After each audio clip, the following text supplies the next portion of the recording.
up, guys? Welcome back to Life on the Wrist. Hope you're doing well. Happy Wednesday, everyone. You made it to hump day. It is officially halfway through the week, almost weekend. This is episode 3 of learning about vintage watches. Today we're going to be talking about what can go wrong with your vintage watch. I think it's important that you understand that vintage watches are, older. They're not modern pieces, and they're oftentimes a little bit more delicate and take a little bit more time and care to look after. Because they're older, you have to treat them as such, and I think it's helpful if you know the common issues that can arise from owning a older watch. That way you can take preventive measures to make sure that they don't happen, but if they do, you kind of are aware of what's actually going wrong with them. So we're going to go over some of the elements of a watch, go over what can potentially happen to it, especially when it's in your possession, but also perhaps if you're looking to purchase a vintage watch, you should be aware of these issues that could arise. And that way, when you're looking for the watch, you are aware of what can go wrong, and you're looking for those things when you're looking for those potential issues when you're trying to assess if you want to purchase a watch. So that's gonna be the topic for today. But before we get into that, and I say it every video, if you haven't already, be sure to smash that like button for us. It really does help us out. I think these are useful videos for those of you who are looking to learn about vintage watches and perhaps dive into understanding them, collecting them, trading them, whatever you are interested in doing. I think this is a really nice series, and I've got some great feedback for it. So be sure to smash the like button. Also, be sure to hit the subscribe button if you are new. And if you are new, welcome to Life on the Wrist. So I guess just to start with the watch, start on the watch. The first thing that can go wrong and is very, very common, even with modern watches, is damage to the case. So the first thing is scratches and dents from everyday use on the exterior of the case. So I'll talk about owning a vintage watch. Oftentimes vintage watch is a little bit more delicate. Like I said, the metals have been, they've gone through a lot more than a modern case has, and they might be a little bit more prone to scratches and dents. So it can be as simple as hitting your phone on your watch, or hitting a door, or even just putting your watch on a computer. It can scratch out the case. And I think there's two kind of rules of thought when it comes to this. Some people like the scratches and dents because it gives a little bit more character to that watch and adds to the watch's story itself. But the other side of that is that a lot of people don't like scratches and dents and want their watch to look just like new, and it has to look completely perfect. Now, I don't know, I'm not going to say you should fall in one camp or the other. It's really your personal preference. I will say, being Life on the Wrist, I think we kind of like the idea that the watch kind of shows some of the age, but at the same time, it'd be pretty cool to have a watch from the 60s that looks practically new. So there's really no right answer when it comes to this. You should just be aware of the fact that these watches are going to be a little bit more delicate and may end up showing that a little bit more. The next thing that can happen to a case is the case can oxidize, and I think this is a very interesting look on the case. So what ends up happening is the metal of the case ends up reacting with oxygen, and it turns the case a shade of almost like purple, and it can be either very, very dark or very, very light. Now, there's a couple things here. The first is, yes, reacting this oxidation of the case really is just a outcome of where that watch has lived, what the watch has kind of been exposed to. And I think it's a very cool story to see. It also looks very, very unique, and again, I think this is my personal taste. I think it looks extremely unique. It's a really cool way of it's a really cool looking case, and a lot of the times people think it just looks damaged, and I know there is a fine line between age and damage, but the oxidizing of a case can happen, and I don't know if it should be something that you think of as something that's a bad thing. I think it makes the case very, very unique. It oftentimes can be not as uniform as you probably were looking to have, but I think it's a cool thing that can happen to the case. It is something that perhaps you may not like, but you should just keep in mind. So that's what can happen to the case. Now we'll move to the dial, and this is kind of probably what you were originally thinking about when you saw that we were talking about what can go wrong with a watch, and that is the aging of the dial.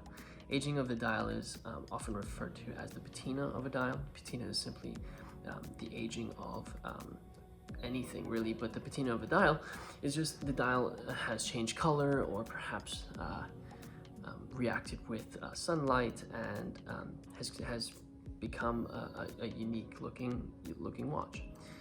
So again, patina, similar to the scratches and dents that can occur on the exterior of your watch, is a subjective thing. Some people really like just having white dials that turn a little bit cream, a little bit more of like a cream shade.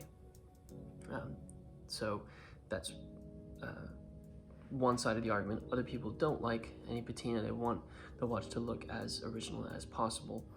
Again, this is a subjective aging process, something that can perhaps be referred to as going wrong with your watch.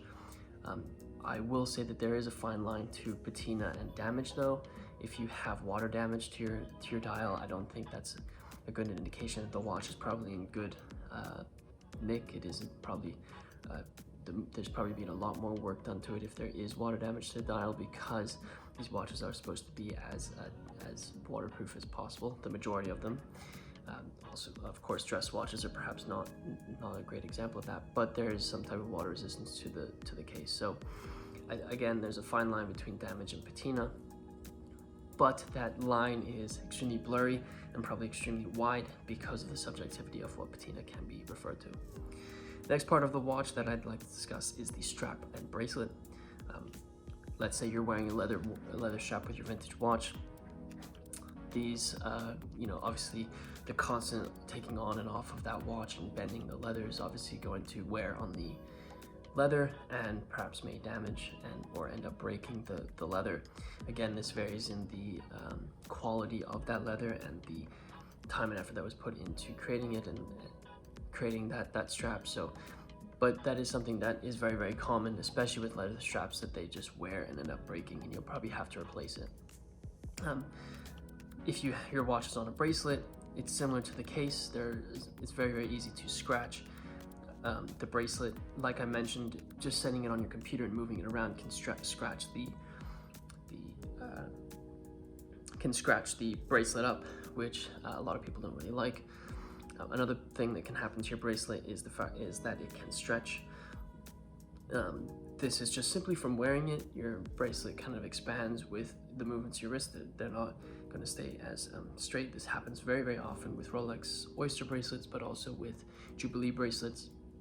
It's very, very common to see pictures of people taking pictures of watches by holding up the case like this and seeing how far the bracelet will stretch. That's a very, very common thing for one to do. This is going to happen, but if you have Rolex service your bracelets, they end up, they can can tighten the bracelets and also polish the bracelets. But I think the servicing of vintage watches is going to be another episode, because that's a whole another can of worms. And then we kind of get to the heart of the watch, the thing that is really making your watch tick, and that's the movement. I think one of the most common things that can occur with a vintage watch is the fact that the mainspring can break. If you aren't really familiar with how movements work, the mainspring is essentially a spring that is wound and releases energy as your watch is used. It's basically providing energy for the movement. And as you continue to wind it, and the automatic rotor winds your mainspring, it does see a lot of wear, and oftentimes it can break just simply because of how many times it's been wound. So that's something that can occur very, very often. It's not uncommon. Don't think that you are breaking your mainspring by wearing it. I will say, if you overwind it, it can have a worse effect on the mainspring, but it's a common thing that can go wrong with vintage watches. Another thing that can go wrong with vintage watches is water damage. Being that these are older pieces, watches have gaskets that kind of seal in any places that have any type of exposure to the outside world. So If you look in the case back, there's oftentimes a gasket that makes sure that moisture doesn't get into the watch. If you have a chronograph, oftentimes there's gaskets on the chronograph buttons as well as by the crown. But as time goes on, those can end up wearing and perhaps just not being as watertight as possible, and perhaps if you're not thinking about the fact that they are a little bit older, you may expose it to moisture or water, and the water may get in and end up ruining the movement. This is something you should be conscious about. These vintage watches are not always water and pressure tested, so be sure to keep them as safe as possible. And then there's obviously common things that can happen with the movements, like broken gears or perhaps issues with the balance wheel, perhaps knocking it off of its pinion. Those are things that can happen. Just, you have to understand that these are vintage watches. They should be taken care of. You have to treat them a little bit more delicately than other watches, perhaps modern pieces that you have. But that's kind of the fun of having a vintage watch, because you have to take care of it a little bit more. So I hope that helped you give you an idea about what can go wrong with vintage watches. If there are other things that you think are very common with vintage watches, be sure to put it in the comments and let those who are looking to understand what can go wrong with vintage watches know. That way that we can kind of create an environment where we can all learn about what we should be aware of, what can go wrong with watches. So if you haven't seen the other episodes of learning about vintage watches that we've created, we have a playlist, so be sure to check that out. We went over a couple of topics that I think are very, very useful, so be sure to check that out. Also, if you've made it this far and you haven't already, be sure to smash that like button for us. Hit it as many times as you possibly can. Also, right next to it is a subscribe button, so be sure to subscribe to our channel. And with that said, guys, hope you enjoyed this video, and until next time.